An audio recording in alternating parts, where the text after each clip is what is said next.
चुनावी साल शुरू होने के साथ ही सियासी बयानबाजी का सिलसिला भी शुरू हो गया है। सचिन पायलट द्वारा लगाए गए भ्रष्टाचार के आरोप के बाद पूर्व मुख्यमंत्री वसुंधरा राजे ने डूंगरपुर में जनसभा को संबोधित किया। दरअसल डूंगरपुर के आसपुरा में विधायक गोपीचंद मीणा द्वारा भागवत कथा का आयोजन किया गया था। इस दौरान राजे ने भगवान को याद करते हुए अपने विरोधियों पर निशाना साधा। उन्होंने कहा कि कोई कितना भी मेरे खिलाफ षड्यंत्र रच ले, लेकिन मेरे सामने आने पर उनकी हर साजिश नाकाम हो जाएगी। हमें चिंता नहीं उनकी, उन्हें चिंता हमारी है। हमारी नाव के रक्षक सुदर्शन चक्रधारी है। वैसे भी जाकुरा के साइया मार सके न कोई, बाल ने बाका कर सके जो जग बैरी होए। भगवान की भक्ति में कुछ समय देकर लीन हो जाओ तो कितना मजा आता है वो भी देख लो। जीवन में संकट तो आएंगे ही आएंगे, ऐसे किसका जीवन है जिसमें संकट नहीं आते। जितना पैसा हो, कितना बड़ा पद हो, संकट आएगा आएगा, आपको फेस करना पड़ेगा।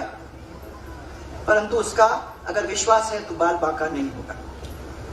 हर दौर में भगवान अपने भगत की रक्षा करता है और हमारी चिंता उनको रहती है।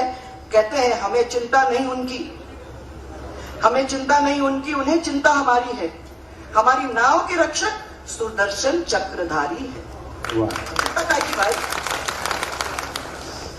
कबीर ने भी ये कहा, वो महाराज मैं आपको जाको राखे साइया मार सके न, हाँ मार सके न कोई।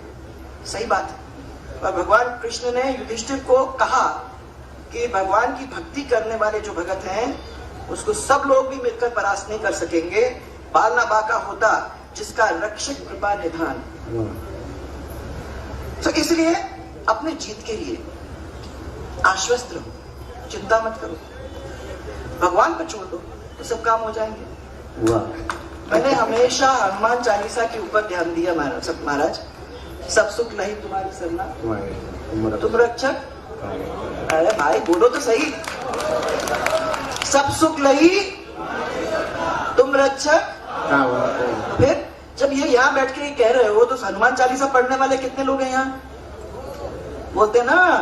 तो जब आप लोग हनुमान चालीसा बोलते हो, ये रोज सुबह बोलते हो, तो फिर काय को डर लगता है? नहीं होना चाहिए। एक छोटी सी कथा सुनाना चाहूंगी। गांव में दो व्यक्ति थे महाराज। एक धर्म के मार्ग पे चलने वाला है, एक अधर्म के मार्ग पे। तो जो अधर्मी था उनके बारे में धर्म पर चलने वाले वो व्यक्ति जानता था कि ये अधर्मी है। दोनों में बिल्कुल बनती नहीं थी, जैसे कैसे बन सकता है धर्मी और अधर्मी के बीच में। दोनों बात भी अपने एक दूसरे से नहीं करते थे, परंतु संयोगवश जब मंदिर में जाते थे दर्शन करने के लिए तो वो ऐसे एक ही टाइम पे पहुंच जाते थे, मन से नहीं। उसका जो समय था, इसका जो समय था, उसी टाइम पे वो जाते थे दर्शन करने के लिए। एक दिन जोर से बारिश हुई तो धर्मी जो था वो जल्दी से मार्ग में गया, दर्शन करके अपने घर वापस हो गया। और जो अधर्मी था वो दर्शन के गए और मंदिर में रुक गया। उसने पुजारी को अकेला देखा तो जैसे बात बनती है, आदत होती है, उसने कान में कहना शुरू कर दिया कि पिछले महीने महाराज भगवान के जो आभूषण चोरी हो गए थे ना, यही है, इसने चोरी किया था। और आप लोग सबको मालूम है कैसे होता है ये मामला। अभी अभी जो व्यक्ति गया ना यहाँ से, वही चुरा के गया है, उसी ने चोरी की है। पुजारी जी आप बड़ा सावधानी बरतना यहाँ, क्योंकि नहीं तो ये चोरी और आके फिर करेगा, तो समझ जाओ। पुजारी जी ने उनकी बात पे यकीन कर दिया। जो हमेशा कान के कच्चे बड़े लोग, हम जैसे लोग होते ही हैं। आप आते हो हमारे कान में कुछ बोल के जाते हो तो जो कान में मेरे 10 बार बोल के जाएगा उसकी बात वो सुनना ही है। दूसरी की बेचारे की पहुंच ही नहीं होती है। ये तो बेचारा दूसरे दिन आया तो उसको मंदिर के अंदर घुसने ही नहीं दिया। तो वो अब फिर रोज आता, मंदिर के सीढ़ी के ऊपर आके भगवान को ढोक लगा के घर चला जाता। एक दिन वापस घर ऐसे ही जा रहा था महाराज, तो उसको मंदिर में तो घुसने नहीं दे रहे थे ये लोग, परंतु साथ साथ उसके साथ एक टक्कर लग गई। बार बार बचा। घर जाके भगवान के सामने उसने सोचा अब इस बार मैं आर पार की लड़ाई लड़ूंगा। भगवान के सामने बैठ गया और भगवान के सामने पालती मार के उसने कहा कि मेरे को ये बताओ कि आपका ये क्या न्याय है, मेरे साथ इस तरीके से हो रहा है। वो तो ठीक है चोरी की बात हो गई, पर मैं अभी मरता बचा हूं। तो भगवान ने कहा भैया इसने तो बहुत परीक्षा ले ली, मैंने बहुत ले ली परीक्षा इसकी, तो भगवान प्रकट हुए और भगवान ने कहा कि भक्त, जिस दिन तेरे से जो गाड़ी टकराई थी ना, उस दिन वो तुम्हारे जीवन का आखिरी दिन था, परंतु तुमने इतनी सारी भक्ति की थी, इसीलिए वो मौत एक छोटी सी चोट में वो बदल कर रह गई।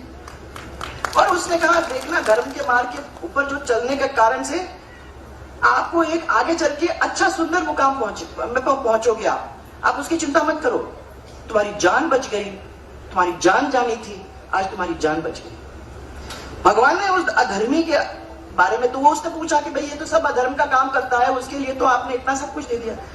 उसने कहा, मैंने तो आपको ये बताया, मैं उसके बारे में ही आपको बताना चाहता हूं कि ये जो अधर्मी है, इस अधर्मी के राजयोग लिखा था, परंतु इसने इतना झूठा आप लोगों के ऊपर आरोप लगाया और ऐसे 100 और काम किए, उसकी वजह से आप लोगों का दिल दुखाया, आभूषण चुराने वालों की मैंने आपके ऊपर वो लांछन लगाया, इस कारण उसके भाग्य का राजयोग अब राजयोग प्राप्त के मने कर ही नहीं सकेगा। उसके लिए इसका जो योग था वो योग ही खत्म हो गया।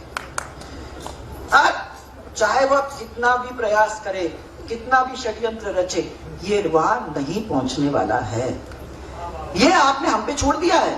भगवान के ऊपर जब आपने विश्वास किया, तुमने विश्वास किया और तुमने आज मेरे से पूछा है, तो मैं ये आपको बताना चाहता हूं। इसलिए भगवान की सेवा करना।